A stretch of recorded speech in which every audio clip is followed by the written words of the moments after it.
சங்கீதம் அதிகாரம் 12. இரட்சியும் கர்த்தாவே, பக்தியுள்ளவன் அற்றுப்போகிறான், உண்மையுள்ளவர்கள் மனுபுத்திரரில் குறைந்திருக்கிறார்கள். அவரவர் தங்கள் தோழரோடே பொய்பேசுகிறார்கள், இச்சக உதடுகளால் இருமனதாய் பேசுகிறார்கள்.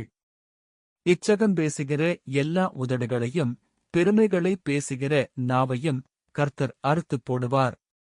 அவர்கள், எங்கள் நாவுகளால் மேற்கொள்ளுவோம், எங்கள் உதடுகள் எங்களுடையது, யார் எங்களுக்கு ஆண்டவன் என்று சொல்லுகிறார்கள். ஏழைகள் பாழாக்கப்பட்டது நிமித்தமும் எளியவர்கள் விடும் பெருமூச்சு நிமித்தமும் நான் இப்பொழுது எழுந்து அவன்மேல் சீறுகிறவர்களுக்கு அவனைக் காத்து சுகமாயிருக்க பண்ணுவேன் என்று கர்த்தர் சொல்லுகிறார். கர்த்தருடைய சொற்கள் மண்குகையில் 7 தரம் உருக்கி புடமிடப்பட்ட வெள்ளைக்கொப்பான சுத்த சொற்களாயிருக்கிறது. கர்த்தாவே, நீர் அவர்களைக் காப்பாற்றி அவர்களை என்றைக்கும் இந்த சந்ததிக்கு விலக்கிக் காத்துக் கொள்ளுவீர்.